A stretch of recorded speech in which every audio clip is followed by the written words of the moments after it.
관련해서 방위비 분담에 대해서 말이 많이 나옵니다. 우리가 지켜주는데 한국이 너무 방위비 지불하는데 인색하는 게 아니냐 이런 이야기를 많이 하는데요.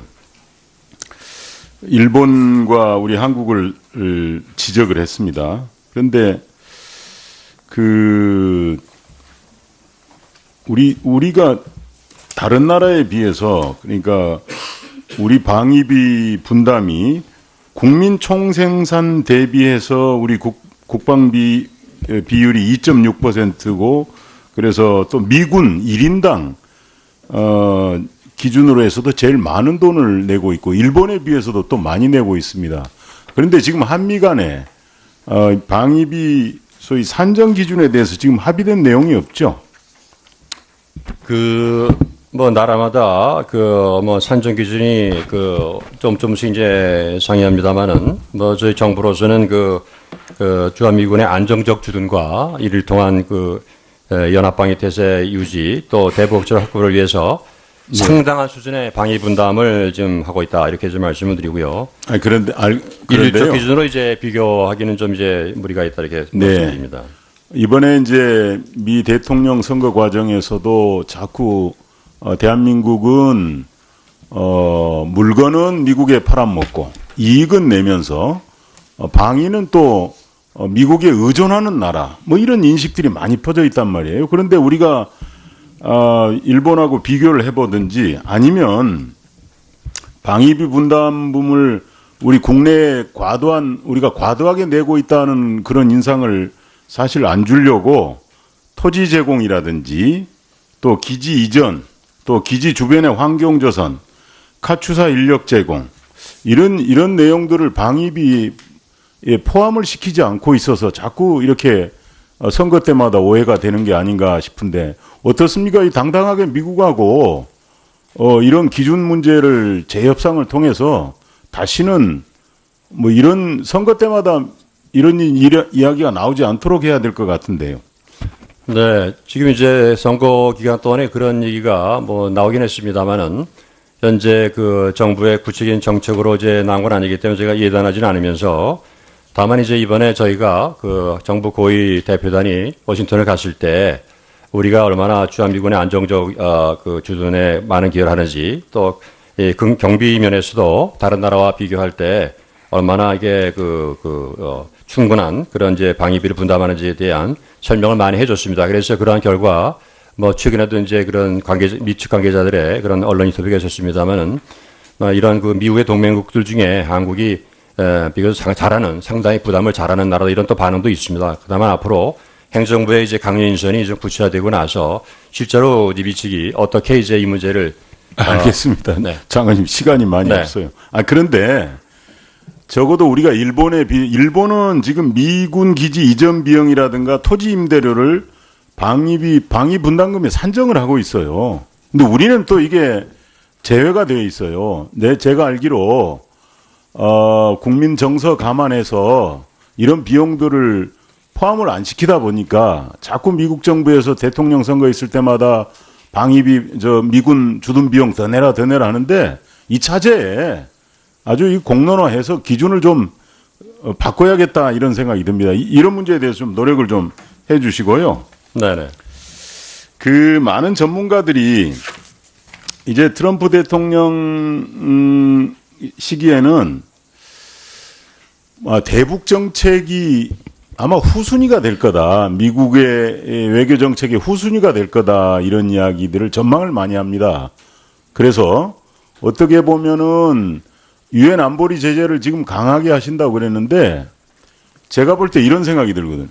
미국이 북한과 직접 대화, 이 대화 과정은 2005년 9.19 공동성명 과정에서도 나타났지만 굉장히 인내심이 필요하고 또 지루하고 또 북한이 태도 변화를 하니까 힘듭니다. 그래서 미국이 자꾸 유엔 결의라고 하는 좀 간편한 방법을 통해서 이렇게 쉽게 처리하려는 거 아닌가 이런 생각이 드는데 장관님 유엔 안보리 제재에 대해서 되게 강조하셨는데 그건 어떻게 생각하십니까? 예, 지금 이제 선거 과정에서 뭐 이제 그 트럼프 후보가 뭐 초기에 이제 그런 뭐 직접 만나서 뭐 어떻게 한다 이런 얘기도 했습니다만은 지난 몇 개월 동안에는 이제 그런 얘기 일치 없고 좀 전에 보고드린 것처럼 이제 트럼프 후보의 그 지원 보좌진들의 면면이 굉장히 이제 강성 그런 이제 보좌진들이 이제 많이 포진해 있습니다. 그래서 트럼프 후보 측에서 이런 대화 문제를 지금 얘기하리라는 그런 것은 뭐 전망하기가 쉽지는 않고요. 특히 이제 지금 유엔 안보리 결의까지 채택 마당에서 이 국제 공조를 이제 앞서서 이제 이끌어 나가야 된 미국이기 때문에 그러한 점도 충분히 이제 염두에 두고 생각합니다. 특히 또 그러한 과정에서 앞으로 어떤 정책을 취하든지 간에 한미 간에 굉장히 긴밀한 그런 조율이 있을 것입니다.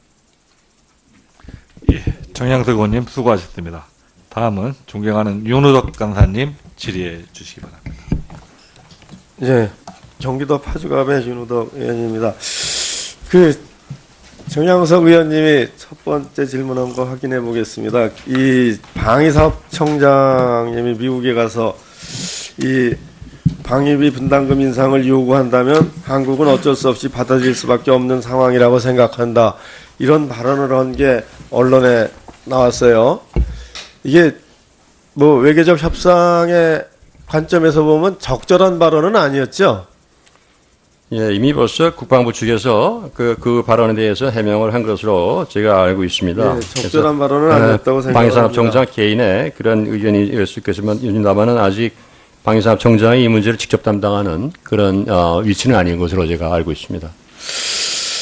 대북 제재가 사상 최대 규모고 뭐 사상 가장 강력한 제재 국면으로 지금 가고 있습니다. 근데 이게 이제 효과를 보고 있느냐의 문제가 있습니다. 지금 장관님은 외교적으로 보면 상당한 효과가 있다. 그리고 그런 조짐도 보인다. 이렇게 말씀을 주셨어요.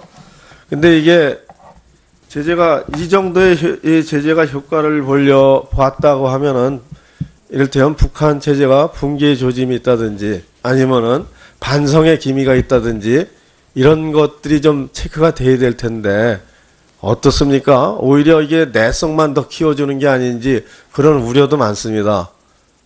외교부 장관 입장에서는 어떻게 판단하세요? 예, 뭐 저희 정부로서는 아무래도 뭐 다양한 측면에서 이제 이 제재 효과를 이제 보고 있습니다만은 그런 뭐 북한 내부적으로도 여러 가지 아파하는 그런 이제 증자가 좀 보인다고 보고 있고요. 이 관련해서 북한이 가장 이제 사실을 중시하는 것은 외화 수입원입니다. 근데 외화 수입원에서 이제 상당히 빠른 속도로 그 감소가 지금 진행 중에 있다 이렇게 말씀을 드리고 이번에 이제 안보리 추가 결의가 채택되게 되면 더욱더 또 북한식의 심대한 타격을 줄 것이다 이렇게 말씀을 드립니다. 아니 이제 그게 붕괴로 가는 겁니까? 아니면은 반성의 기미로 가는 겁니까?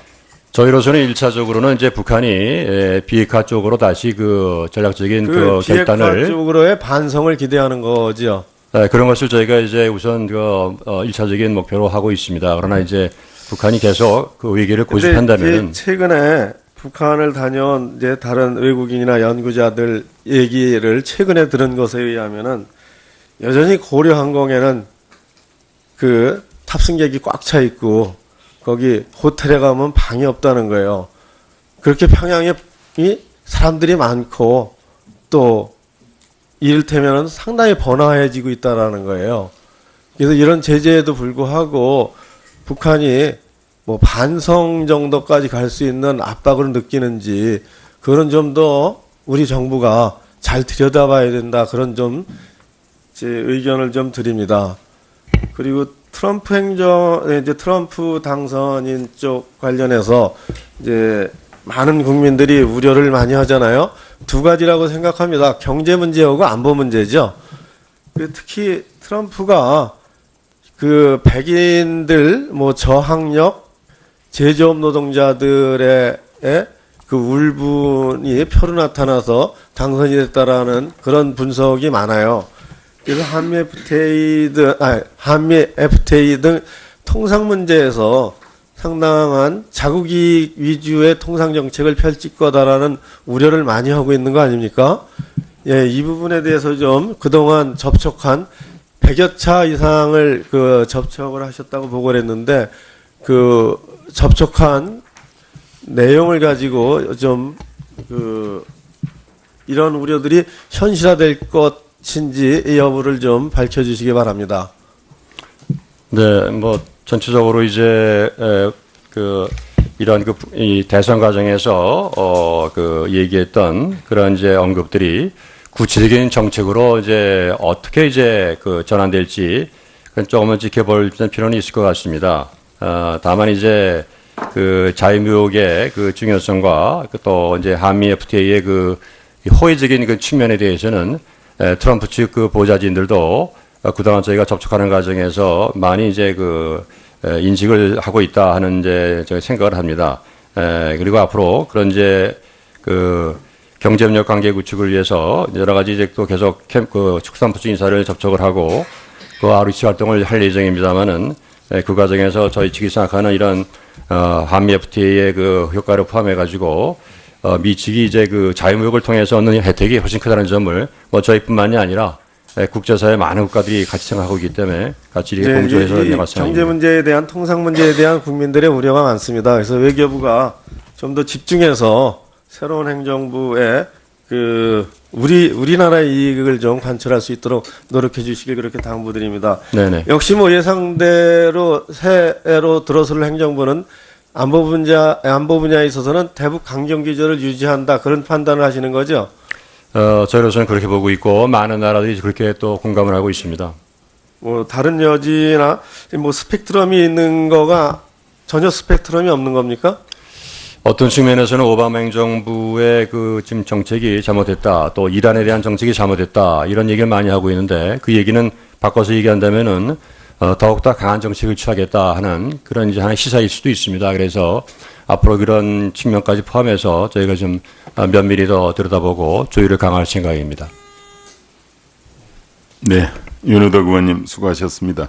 관련해서 방위비 분담에 대해서 말이 많이 나옵니다.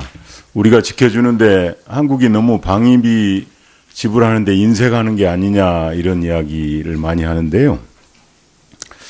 일본과 우리 한국을 지적을 했습니다. 그런데 우리가 다른 나라에 비해서 그러니까 우리 방위비 분담이 국민 총생산 대비해서 우리 국방비 비율이 2.6%고 그래서 또 미군 1인당 기준으로 해서도 제일 많은 돈을 내고 있고 일본에 비해서도 또 많이 내고 있습니다. 그런데 지금 한미 간에 방위비 소위 산정 기준에 대해서 지금 합의된 내용이 없죠. 뭐 나라마다 물건은 미국에 팔아먹고 이익은 내면서 방위는 또 미국에 의존하는 나라 뭐 이런 인식들이 많이 퍼져 있단 말이에요. 그런데 우리가 일본하고 비교를 해보든지 아니면 방위비 분담금을 우리 국내에 우리가 과도하게 내고 있다는 그런 인상을 사실 안 주려고 토지 제공이라든지 또 기지 이전 또 안전 기준이 조금씩 이제 상이합니다만은 뭐 저희 정부로서는 주한미군의 안정적 주둔과 이를 통한 연합방위 태세 유지 또 대북적 확보를 위해서 상당한 수준의 방위 분담을 지금 하고 있다 이렇게 좀 말씀을 드리고요. 그런데요. 일률적 기준으로 이제 비교하기는 좀 이제 무리가 있다 이렇게 말씀드립니다. 이번에 이제 미 대통령 선거 과정에서도 자꾸 대한민국은 기지 주변의 환경 조성, 카투사 인력 제공 이런 내용들을 방위비에 포함을 시키지 않고 있어서 자꾸 이렇게 선거 때마다 오해가 되는 게 아닌가 싶은데 어떻습니까? 이 당당하게 미국하고 이런 기준 문제를 재협상을 통해서 다시는 뭐 이런 선거 때마다 이런 이야기가 나오지 않도록 해야 될 것 같은데요. 네, 지금 이제 선거 기간 동안에 그런